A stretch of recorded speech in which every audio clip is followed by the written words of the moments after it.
I'm gonna take this toke and start rambling. But yeah, last week was not the best. 7 out of 14, not too good. That's fine. But the bets still were bad. Up. I risked $9.26, and I was up $2.24 from.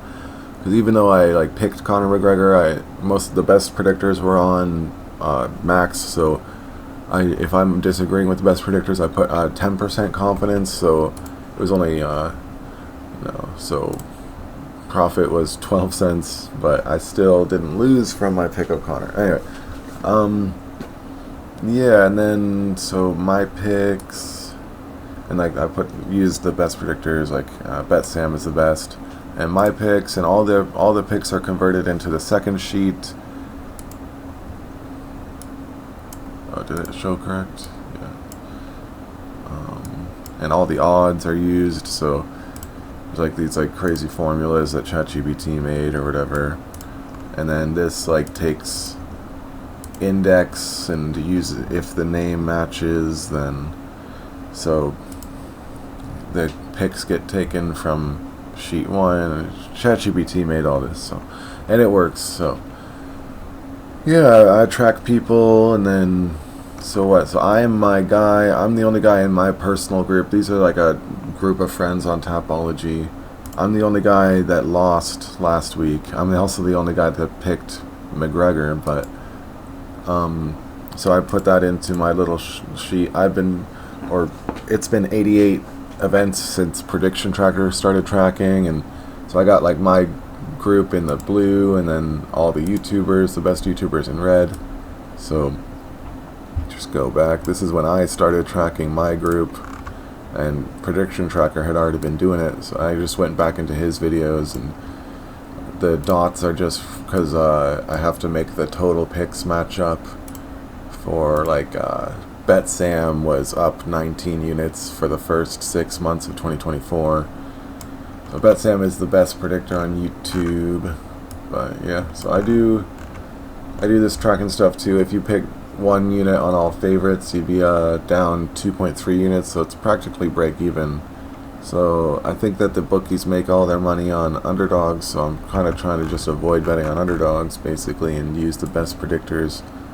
So last week it was up $2, but in my Bankroll challenge total, we are at $98.25.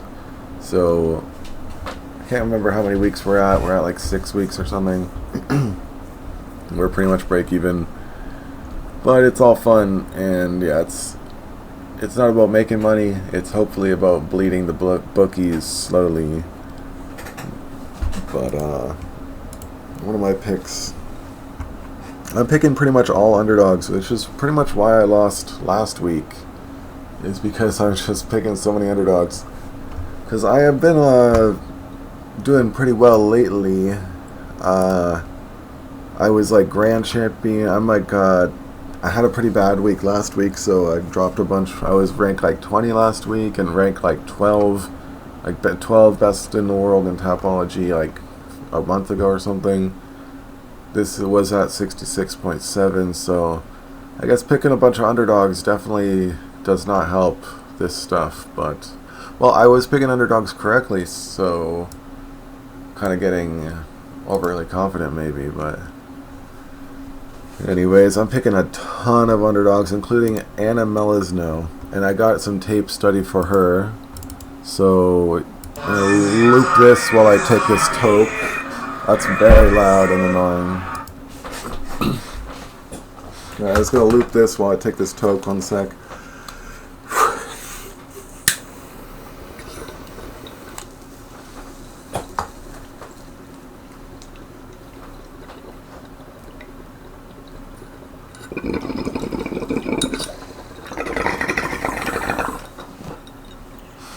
This is at a lower weight class, so that's why she looks so ripped. But that is pretty something. That is something happening right here. Some neuron activity. But so yeah, we're picking Anna Melizno. That's just That's obvious, because she's way hotter than Dione Barboza or whatever. Alright.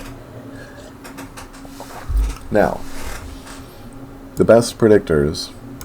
Well, these are my bets, whatever. I took a screenshot. We have like barely any bets because I disagree with all the best predictors on this card, and I'm one of the best predictors, so I get to have a say in my betting. So we put like only 10% if we disagree, and we disagree a lot. And I'm gonna go through why. Starting with Damian Anderson versus Ezra Elliott. I am going on the underdog because he is ranked 380 versus 828. Elliott walks out with Sean O'Malley and the Ginger Game Planner, so it's like a UFC marketing machine. And well, something about Damian, it's almost, I think this is pretty much a 50-50 matchup. And one weakness I saw for Elliott is that Elliott crumples his knees when on the ground, and it seems like it could be easily snatched up and maybe get reverse sweeped. And so possibly if Damian gets taken down, then the jiu-jitsu could actually get him to get back up. But I also saw that the weight miss really put me on the edge for, I thought it was 50-50, and I was picking Damian, I think, but the weight miss and just like at the official face-offs, how big Elliott looks, I have to lean Elliott slightly for that reason. So picking the underdog there, and all the best predictors are picking Damian, so they want me to pick so I'm doing a 10% confidence. And the other issue is, so I do my own personal confidence at the end, and then the bankroll, because all of these are supposed to add up to, if everybody agrees and I have 100% confidence, then it would add up to 5, and that's a percent of your bankroll. And then you also do that times what your bankroll is. So if you had a $50 bankroll, then you would do half of whatever this is. This is 100% of a $100 bankroll or whatever. So this is a 98% of the scale or the system for a $100 bankroll, or 100% or whatever. And scale is because my weighted stake, sometimes there's more predictors, sometimes there's less. The weighted stake has to do with who's the best predictor compared to who has the most picks, because if somebody's the best predictor based off being up the most units, but they don't have that many picks, then the low sample size makes them untrustworthy. So the people who have 500 picks, it's like based off the square root. Who cares? But yeah, if we're all agreeing that it would be 4.19, but I want it to be 5, so we're doing like a 1.19 multiplier. And yeah. So on to the next fight. So we have 10% confidence, and we are betting the favorite even though we're picking the underdog. That's what we concluded. So nickel. So for this, this is just the odds are just ridiculous. Alden Correa versus Stuart Nickel. Nickel fought Nono Costa. Okay, Nickel. Oh, that's the underdog, and did well. Even strikes round 1. And, oh, that's actually impressive. And good takedown defense. He's a good striker, but so small, too small. Tiger versus. Okay, actually, so fighting Nono is pretty interesting. Tiger versus Dog, great matchup, close, if decision, Nicole, but Korea might finish? Man, what is this line? I don't see why this line is so wide. I hope I'm not betting, I don't know why I'm betting 25% confidence in this. I actually should take less, I should probably bet less, but I feel bad because I'm already only betting $3 on this match, or on this event. So I'm kind of trying to squeeze something, but this is really a bad, I should put this confidence down to like 20, but I am picking them, so I don't really care. Really, if I'm picking somebody, the lowest my confidence should be, it should like 25%. I mean, like, but it's also based off the line, so I'm just gonna ignore this one, hope that I can just forget about it. And really though, it's kind of stupid, and if I lose my $1.22, that would be unfortunate. When if I could put this confidence at like 15, and then it would be 73, I would feel better about that. So I'm just too lazy to cash it out and redo it, so I'm going to keep it like this, but who gives a, I mean, who cares? Next, That line is so wide. That's crazy. I'm just not thinking about it too much. Anyways. Alright, so Levi Rodriguez. With this guy, it's like a weird face, man. Tiny face. It's like a baby Hulk or something. Weird, man. Felipe Franco. Oh, yeah. He fought Mario Pinto. Born in the year of the snake versus born in the year of the rat. I mean, I gotta pick the snake here. Via wrestling, via... Hopefully they don't strike too much, I guess. And, like, he's way more muscular. The Rodriguez guy was, like, kind of fat-ish. I don't know. So, start of his last fight, commentators... Oh, yeah, start of the the Rodriguez's last fight, commentators say visibly looks different, more muscular, and he got caught with steroids. Now, he might suck if he looks fat, but might be on steroids again. Who knows? Weigh-ins and face-offs are huge here. He didn't look that huge. Like, he didn't look that big on steroids. Like, I don't know. And the common opponent, Vidal, I don't really care. But one thing about, yeah, so what? Franco lost and Rodriguez won. But Franco was actually a huge favorite. And Vidal was only, or Rodriguez was only a small favorite in there. So odds makers kind of think that so what, he lost. That could just be one bad performance. The odds makers expect over time that he was going to beat Levy more often than the guy did. It was just a 1 out of 10 times that it didn't happen, maybe. So, or Vidal. Fuck, man. Anyway.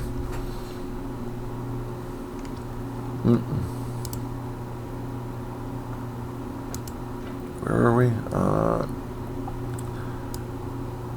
Franco looks so much stronger. Maybe Levy off roids. He went to decision against Pinto. Yeah, that's a good thing.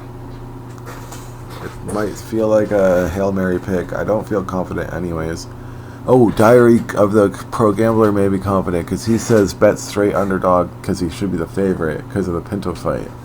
So, Diary picking, and him being in the born in the year of the snake and stuff. And, like, I watched their fights, and, like, looking at I think this, who knows, probably, I don't give a fuck about stats, I guess, but, I don't know, man. Who cares? Let's move on. RJ on YouTube, lol, guy sucks, low volume, and literally pushes. One time I saw him push. Yeah, like, in his last fight, he pushed somebody, like, not a punch, like a push. So... I don't know how that's gonna fly in the UFC. You shouldn't really be pushing people, you know. I mean, I guess he's got a big size, and who knows? I don't know, man.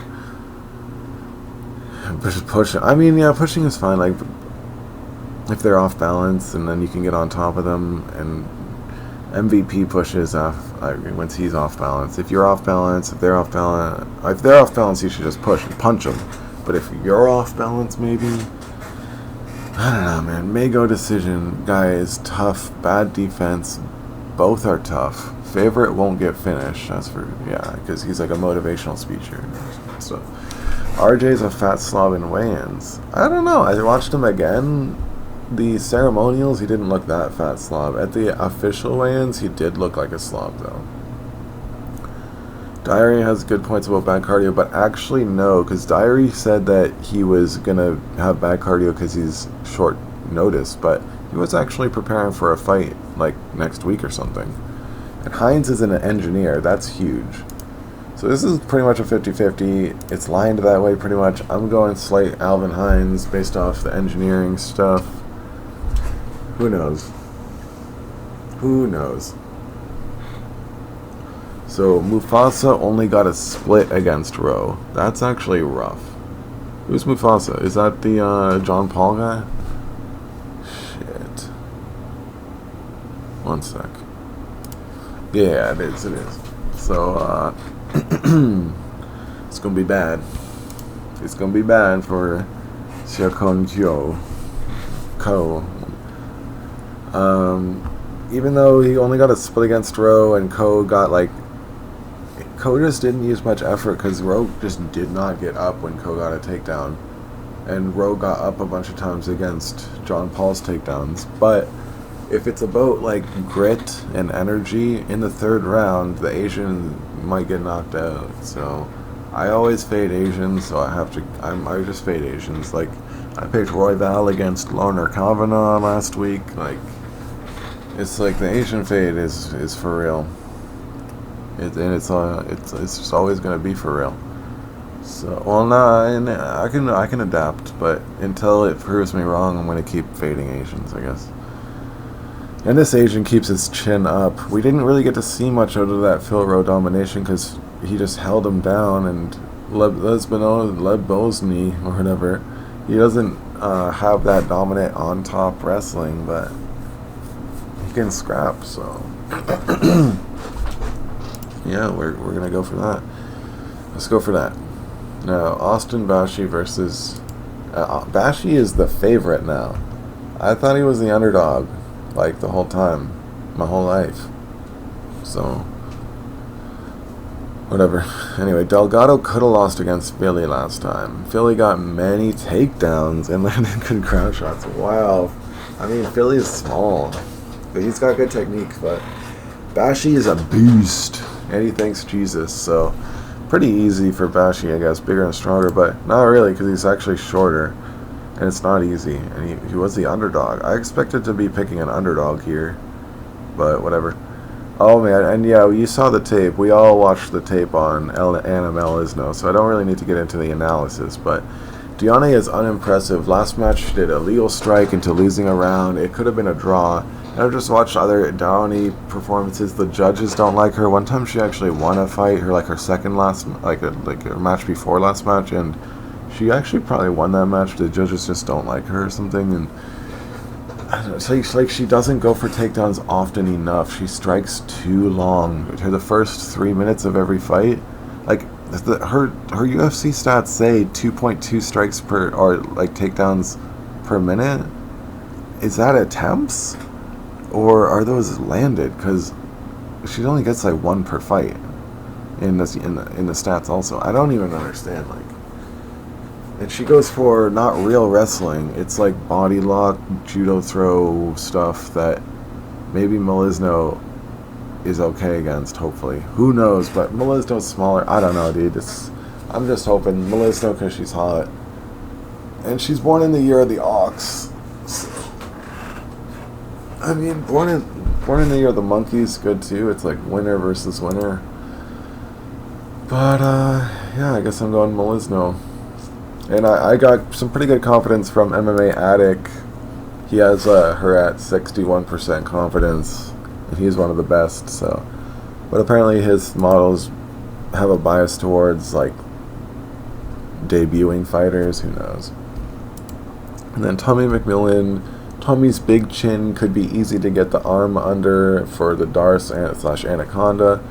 But 5 out of 10 wins from Tommy are from Tattoo Guy, or from submission, so he's probably okay on the ground. Oh no, from Tommy. They're both Tattoo Guys though. Lucrative Hammer and Diary bet him, so I was already planning on Tommy, but this is like, those British fucks sound smart to me, so. Then Tabitha Ricci, like, come on, some people were picking Tabitha Ricci to beat like Verna Jandiroba. Like, I picked Verna there. Of course, like, it was pretty close odds, but Verna was the favorite. I picked Verna there, but if you picked Tabitha Ricci to beat Verna, why are you picking like Fatima Klein here? Do you just look at the odds and say, of course she's gonna win, because why would the odds be like that if she wasn't gonna win? Like, that's not how you should think about it, right? Why would you be picking Tabitha Ricci against Verna Jandiroba and not here? I mean, she is born the year of the pig. I don't like that, but it could be like a big boar versus a small lizard kind of thing. Like, and Dragon Cancer, that's like Conor McGregor. Fatima Klein is a Dragon Cancer. That's pretty cool. Yeah, but the age, like experience. Maybe Fatima's too... Well, Dragon's young, it's pretty cool, but... Anyways, I mean, Tab is tried and true. She did pretty well against Verna, landed more significant strikes, even though she got taken down a bunch, but... Is that... So, people are thinking that Fatima just wins on the feet? Okay. We'll see. In an interview, Tabitha was asked if you've ever heard of Klein, and she said yes, she's heard of her, but never paid attention, so need to do tape. Like, she's so not respecting Klein. Like, what is this hype? This is so a good moment for a nice person. Just the odds sometimes play into the story because people care about odds, and to overcome the odds is a thing. And I think this is like a setup win for Tabitha to like have a feel good moment. So I think that's what's happening. And Mitch Ramirez looks fucking huge, dude. At these weigh-ins and official face-offs, he looks insane. He looks giant. Okay, so apparently Ramirez is kind of stupid, but he hits hard and don't afraid of anything. And Bet Sam picked him, and hopefully he can survive the grappling. Who else picked him? Oh man, Attic picked Chase Hooper. That's fucked. But Hustler picked him. So Funky Bunch, Jacob, Sports Betting Hub. It's a close match. More like one extra person is picking. The weighted stake is on Chase. After everything, the weighted stake is still on Chase. Even though Bet Sam is the biggest, and he picks Ramirez. So this is a close match, but I'm picking Ramirez. He's fucking huge. Alright, now here's a big... I'm going to take a drink for this. We're picking Jared Cannonier, even though he's 42. Black don't crack. Has power and conventional striking. CLD spins like a retard and will just lose and get taken down. Like, he's really fit and jacked, and is that what you're looking at here? Did you watch his last fight against, like, what was it, Dolidze or whatever, where he just got taken down? And it was ridiculous. So Jared has been wrestling lately and still looks strong. Black don't crack, could get takedowns, but CLD is very tall and strong. Tall is bad for takedown defense, and he spins. Could be easy takedowns. CLD got taken down easily early by Dolidze last fight. LMAO, he's bad, and Jared is good, better than Dolidze. And Dolidze gets his back. Dolidze got his back. MVP is awesome, and Jared won the third round. Jared gets easy takedowns. Or no, Jared can get easy takedowns. Dolidze might have won round one. Wow. Yeah, man. So we're picking Jared Cannonier. F it. Cannonier beat RoboCop last year, and he's ranked 12. Cannonier, like, RoboCop's ranked 12. Cannonier's only lost to really good people. Like, Kaio's pretty good. So, yeah. The spinning Beyblade, who is born in the year of the boar, is probably going to lose to the Rat Pisces. Yeah, Jared Cannonier. All common opponents. Okay, so for Dricus du Plessis versus Kamaru Usman, all common opponents Kamaru beat very easily and very well, and he's only 39 and Black don't crack, and he still has a big passion for the game. When he goes into the gym, all his teammates talk about how into it he is, and he'll spar anybody, the small people, the big people, and like spar gently and in an intelligent way. He's actually really smart. So retards were picking Buckley versus him. I obviously picked him versus Buckley, and I am picking him versus Dricus du Plessis. He also has something to prove based on that grudge. Like, he was in an interview with, or doing a show with Henry Cejudo, and showed that he was very emotionally involved with that whole three champs, and Dricus coming out saying he's the true African champ thing, and it was very much affected Kamaru, and I think he's come to terms with it, and he's okay with it, and he probably thinks that Dricus is a good guy, but he does want to show something and have something to prove, especially, like, so Usman has a great jab also, and Dricus does wing hooks, and jabs beat hooks. So is Dricus going to come in with a dipping game plan and just start dipping the jabs?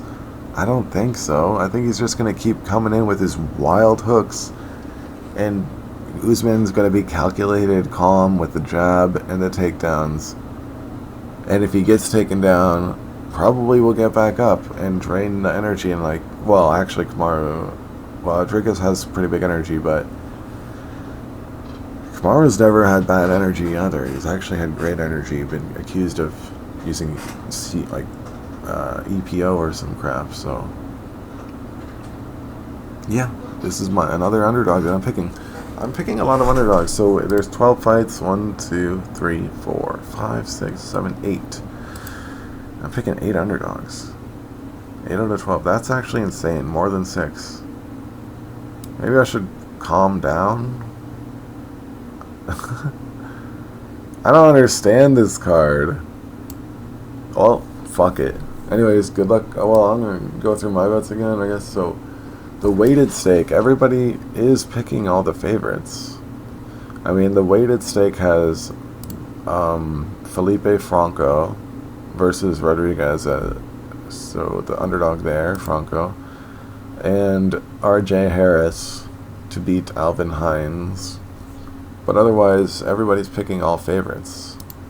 I don't know if I should reconsider some of my picks, especially if I was to reconsider some things. I guess. I mean, who knows? I'm probably just going to lock this in. So, peace out.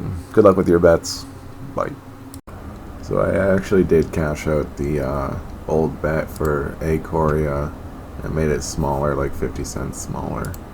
So now it's only 73 cents instead of $1.22. So yeah. Yep. That's that.